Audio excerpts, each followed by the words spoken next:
obey his intelligence. Putang ina, bakit ako mag-obey sa'yo? Animal ka. Ikaw yung nanghuli tapos yung Chinese national, pinatay ninyo. O maghintay ka. We will have a revamp.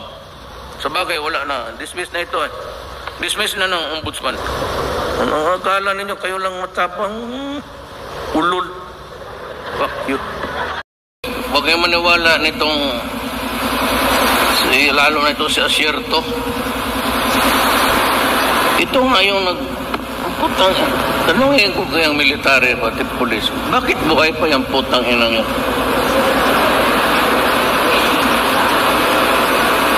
Man, he was the guy na nag-import ng AK-47, 1,000 something pieces. Tapos, dineliver niya sa New People's Army. Pulis itong gagong to ha. Ismael Fajardo, Jimmy Gumban sa custom. Ito is a result of a peddler. Ang peddler, ang ano niyan is yung gumagawa or importation tapos bababa doon sa mga tenyente. Ito yung mga pulis. Ito sabihin ko kung sino yan si Asierto. Kasi sabi niya, I ignored his information about a certain yung may-ari ng DCLA dito sa Davao. Yang came here sa Davao in 1999. I thought it was during the conference he was brought by a deputy mayor, Moro, Maranao. Sabi niya magnegosyo siya. I distinctly remember I said, you can come here, do legal business, but don't do drugs. I will bury you alive. Alam mo, Asierto, Fajardo, at lahat kayo mga kurakot ng mga polis, putang ina ninyo, bantay kayo sabi. Let's check. Tignan mo. Kung hindi niyo ako maunahan, animal, ubusin ko talaga. Yan ito sila. Kasi ito si Michael Yang, ngayon lang ito nagsumulpot ang pangalan. At ang trabaho nitong si Fajardo, Asierto, silang yung mga Chinese magpunta dito, yung mag-investor, alam na may pera. Hinuhuli nila, ikukulong nila sa isang lugar, tapos maghingi ng ransom kasi daw nahuli na may to prevent na hindi mapriso ng because ang druga, pag nahuli ka, diretso ka, no bail at hindi ka ma-release. Kaya yung mga check na walang bayad. Yung Koreano na pinatay sa krame, and if you are viewing Netflix, ang tawag niyan, is it Narco. Narco, yun yung at the end of the mga nakatawa yung mga opisyal. Yan si Asierto pati si Fajardo. They were the ones who killed that Korean. And ito si Asierto, ito yung broker ng AK-47, about 1,000 pieces, inimport niya at inibigay niya sa NPA. Tanungin ko kayong mga sundalo at polis, bakit buhay pa yung mga yan? Ayaw na ninyong patayin? O di sabihin ninyo. Kaya nung unang sige ako akyat ng bukid, ito kasi buong, every time kasi may ma-capture na pulis o sundalo, ako yung umakyat sa bukid. Kasi kaibigan kami. Why?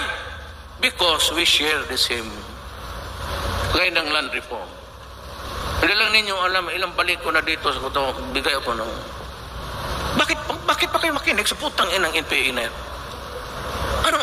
Anong relevance nila? They're relevant to the lives of people today because they promise no corruption, they promise that the taxpayers' money will be used correctly, that land reform. Wala nga kayong typewriter dyan. Tapos bugiro.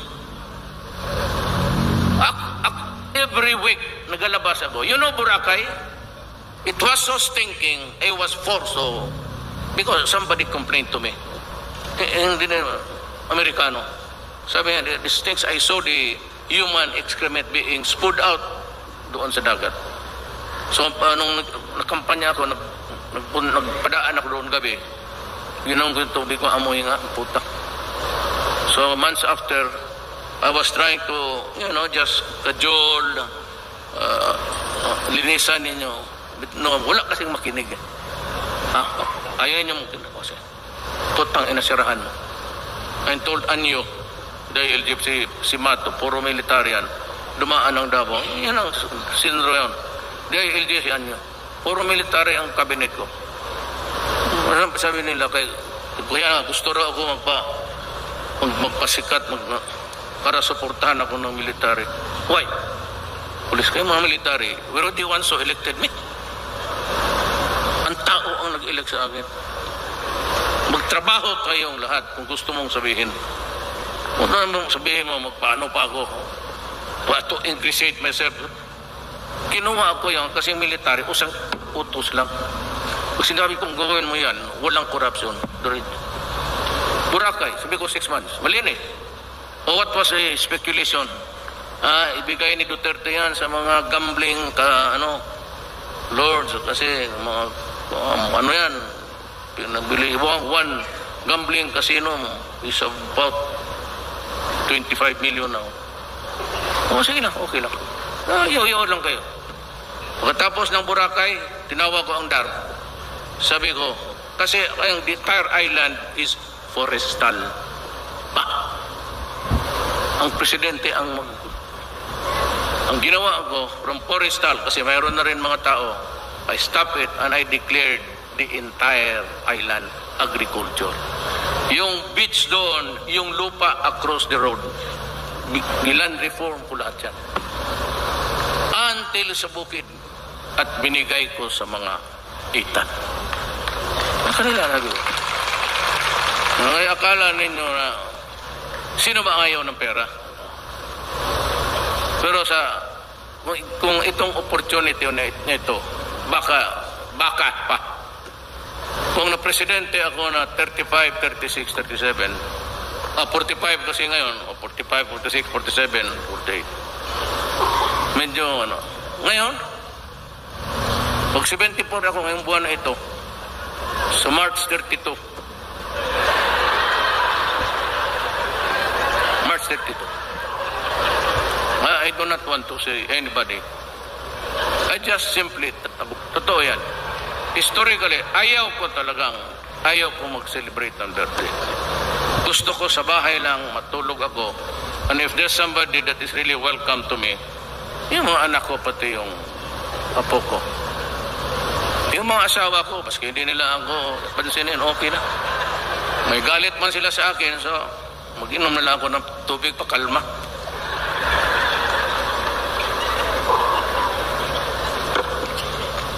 Okay na lang yung drugs. Ang tigmakay. Puta, na propasok ka sa droga, patay kang putang ina mo. Kaya rin, bigyan mo ako ng sa aid ko sa pulis.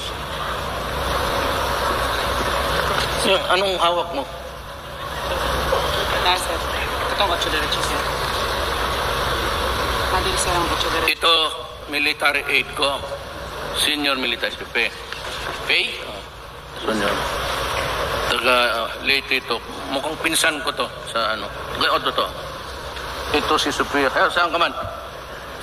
Ayan ang police aid ko. Si Superior. Sige lang pagwapa.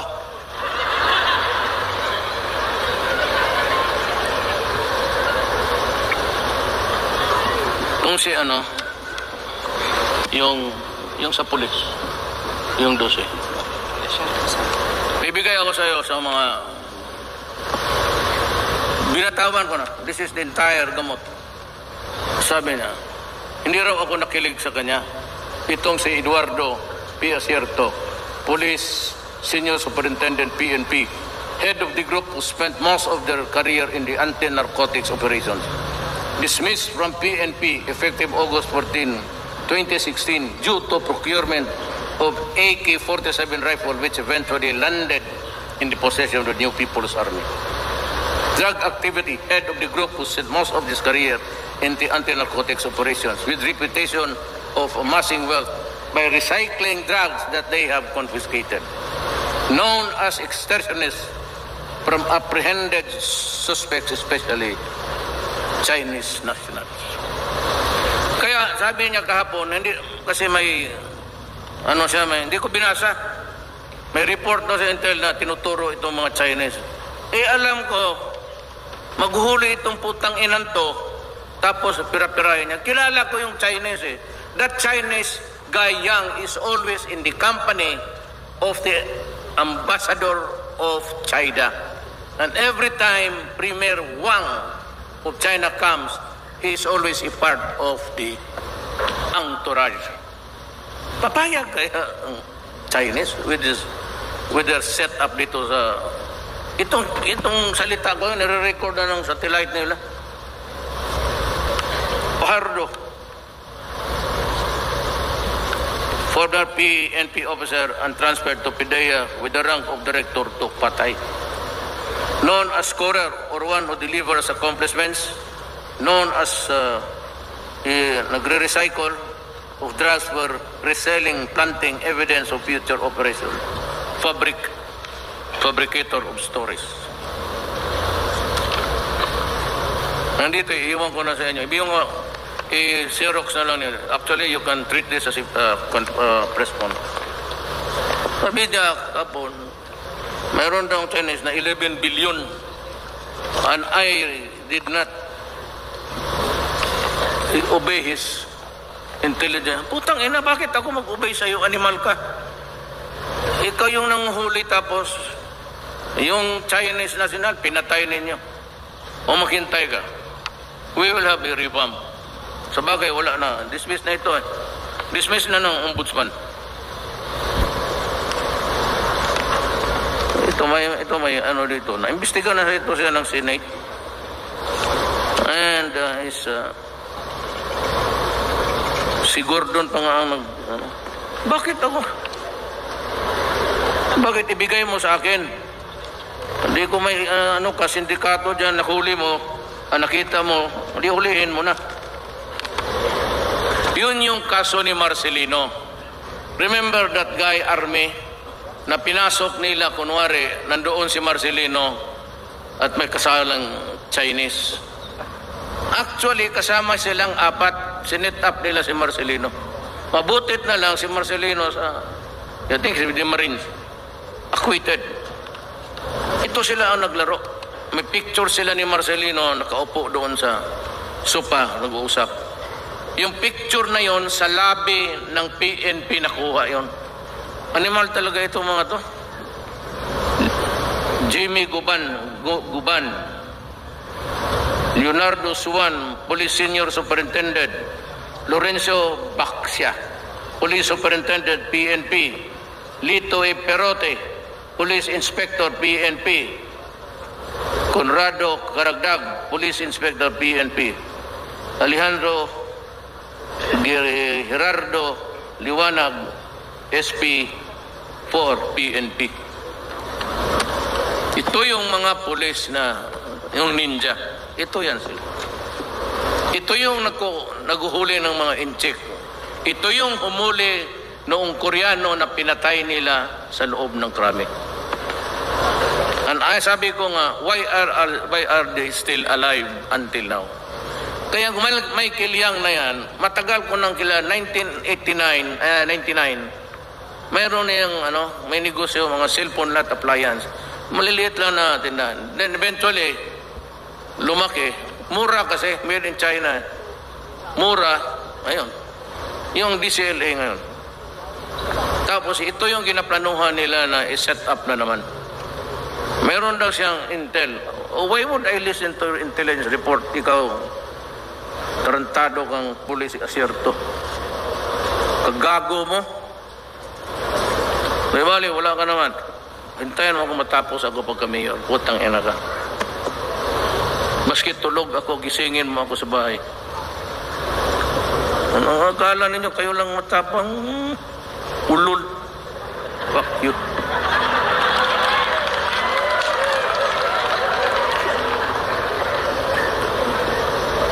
Ang takot sa inyo, yung hindi maglaban sa inyo, Kasi ang pantakot ninyo, patayin ninyo ang tao. Wali ka dito. Nandiyan pa man kaya sa labas.